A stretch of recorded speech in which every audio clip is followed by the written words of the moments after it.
मेरी research team बताती है कि 24 जुलाई 2023 को देश की संसद में सरकार ने जवाब दिया है कि ED has reported a conviction rate of 93%, यानी दोषी करार, यानी उनके जो केस वो दर्ज करते हैं उसकी सफलता का रेट मनी लॉन्ड्रिंग केस में, सच में बता रही हूं, 93% कन्विक्शन रेट देश की संसद में ईडी की तरफ से सरकार ने कोट किया है।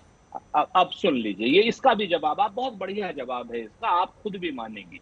राहुल गांधी जी के खिलाफ जिस तरीके से सूरत की अदालत, लोअर कोर्ट ने 2 साल की सजा दी, अपर कोर्ट ने उसको रखा, कायम रखा, हाई कोर्ट ने रखा, जिसको सुप्रीम कोर्ट ने कहा कि आजकल गुजरात के एरिया से कुछ बड़े आश्चर्यजनक रिजल्ट आ रहे हैं, और उन्होंने बिल्कुल साफ कर दिया। इस तरीके से भारतीय जनता पार्टी के लोग लोअर कोर्ट में जहां दबाव देकर के डिसीजन की बात करते हैं, एमपी, अरे एक मिनट यार, अब बीच में मत बोलो ना। एमपी एमएलए जो कोर्ट है, एमपी एमएलए कन्विक्शन आज भी जारी है, जिस अंजना जी बीच में शेजा जी पूरा कर लेने दीजिए, मैं आ रही हूं। तो मैं एमपी एमएलए कोर्ट में, जिसका जो एमपी एमएलए जो लोएस्ट कोर्ट है, जिसमें कन्विक्शन रेट इनको ये झूठ बोलकर, मतलब छल कपट करके दिखा रहे हैं, वो सारा का सारा हाई कोर्ट और सुप्रीम कोर्ट में 100% उड़ जाता है, 100% उड़ जाता है। तो जहां एमपी एमएलए कोर्ट में इनका 93% कन्विक्शन रेट होता है, सुप्रीम कोर्ट में आकर के 0 हो जाता है। आप मुझे ये बता दीजिए कि जो ईडी की जो जांचें हैं 5000 से ज्यादा इन्होंने की, तो ये इनका तो कहने का मतलब है 93%, तो इसका मतलब सारे के सारे जो हमारे क्या नाम नेता थे, सबको जेल में होना चाहिए था। कौन सा नेता जेल में है? जवाब सुनिए, सब जेल में है। आरोप शहजाद जी इस बात का भी जवाब दीजिए, और दूसरा नहीं, सवाल सुनिए। एक पहेली है, वो पहेली आप बुझा दीजिए। आपने खुद अभी कहा कि कैसे मुकुल रॉय को लेकर कि वो हमारी पार्टी में आए, उसके बाद भी उन पर हम लोगों ने जांच जारी रखी। तो वो पहेली ये है कि भ्रष्टाचार के संगीन मामलों में आरोपी अन्य पार्टियों के नेताओं को बीजेपी क्यों अपने दामन में लेती है? या तो आपको ईडी के आरोपों पर भरोसा नहीं होता है कि वाकई उन्होंने भ्रष्टाचार किया होगा, क्योंकि मैं ये मानकर चल रही हूं कि आप भ्रष्टाचारियों को नहीं लेंगे अपनी पार्टी में, तो या तो आप क्यों लेते हैं ऐसे नेताओं को अपनी पार्टी में? जरा समझाइएगा, चाहे अजित पवार हो, मुकुल रॉय हो, ऐसे तमाम नेता। देखिए अंजना जी, बड़े क्लियरली हमें एक पैरामीटर सेट करना होगा कि पैरामीटर केवल प्रत्यारोप आरोप हो, या अगर कोर्ट की कोई प्रोसीडिंग हो और कोर्ट की प्रोसीडिंग के बाद यदि कोई साबित होता है गिल्टी और फिर भी उसको लिया जाता है, तब तो ये आरोप ठीक है। जैसे कि अभी सुरेंद्र राजपूत जी ने कहा कि कन्विक्शन ऊपर की कोर्ट में आते आते 0 हो जाता है। वैसे राहुल गांधी का कन्विक्शन अभी स्टे नहीं हुआ है, परंतु मैं सुरेंद्र जी से पूछना चाहता हूं, लालू प्रसाद तो 4 बार कन्विक्टेड है और पहली बार 2013 में कन्विक्ट हुए। अब बताइए कि लालू प्रसाद यादव कन्विक्टेड करप्ट मानते हैं या वो भी वेंडेटा पॉलिटिक्स के शिकार है? केवल इस पे एक जवाब दे दीजिए। इधर आज तो आपने किसी भी सवाल का जवाब नहीं दिया, बाबूलाल कटारा का नहीं दिया आपने, आपके विधायक के स्टेटमेंट का नहीं दिया आपने, कैसे गोविंद डोटासरा के लोग आरएस में पहुंच गए उसका नहीं दिया, पर इसका दे दीजिए कि लालू प्रसाद यादव 4 बार कन्विक्टेड है। अब उनको आप करप्ट मानते हैं कि उनके विषय में भी बोलेंगे वेंडेटा पॉलिटिक्स है? दूसरी बात मैं इनसे पूछना चाहता हूं कि जेल क्यों नहीं जाते? मान्यवर, ईडी का काम है कि चार्जशीट फाइल करके दे देना, कोर्ट ही जेल डालने का काम करती है। 34 वर्ष लगे लालू जी को जेल जाने में।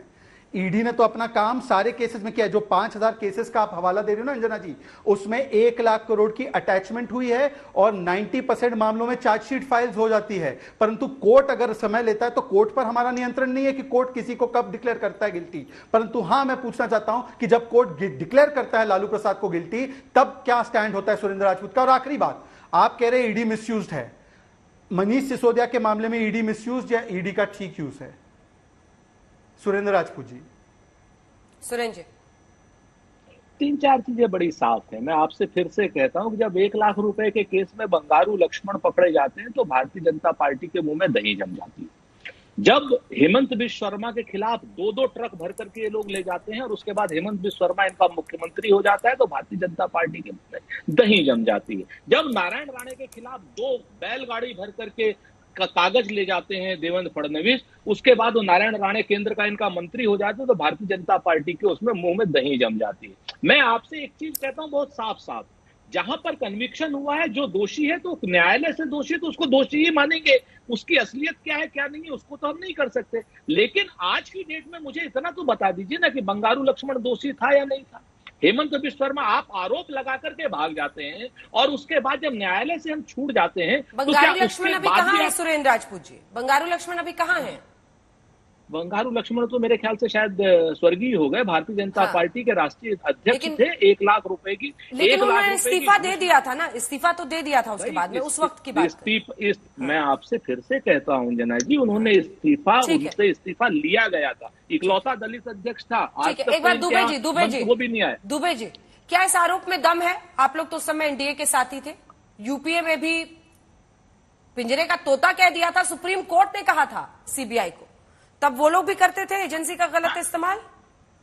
दुबे जी ईमानदारी से।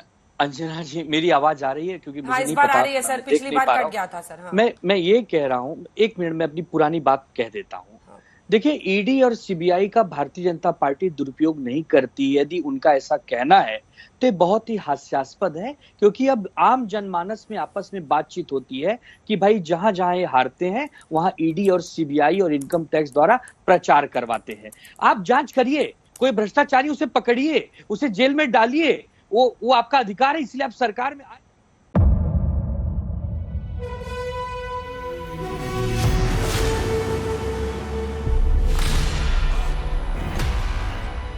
मुद्दों का मैदान, जिम्मेदारी नहीं, तर्कों पर घमासान, क्या बताना चाहते हैं इस देश को? किससे किसकी ठनी, न्याय की नीति नहीं बनती है। किसने दी किसे पटखनी। क्या सच है जिसको छिपाने की कोशिश? खबरों की दुनिया का सबसे बड़ा अखाड़ा दंगल, देखे मेरे यानी चित्रा त्रिपाठी के साथ रोज शाम 5 बजे सिर्फ आज तक पर।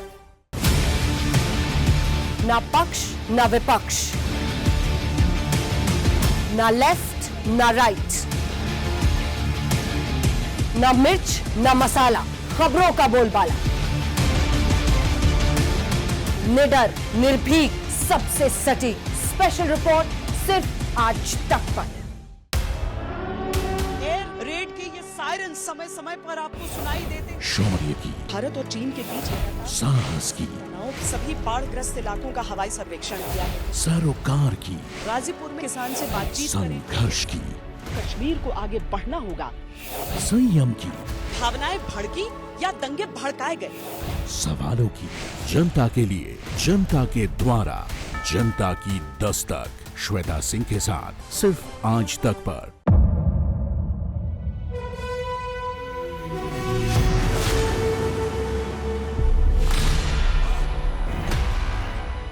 मुद्दों का मैदान, जिम्मेदारी नहीं, तर्कों पर घमासान, क्या बताना चाहते हैं इस देश को? किससे किसकी ठनी, न्याय की नीति नहीं बनती है। किसने दी किसे पटखनी। क्या सच है जिसको छिपाने की कोशिश? खबरों की दुनिया का सबसे बड़ा अखाड़ा दंगल, देखे मेरे यानी चित्रा त्रिपाठी के साथ रोज शाम 5 बजे सिर्फ आज तक पर।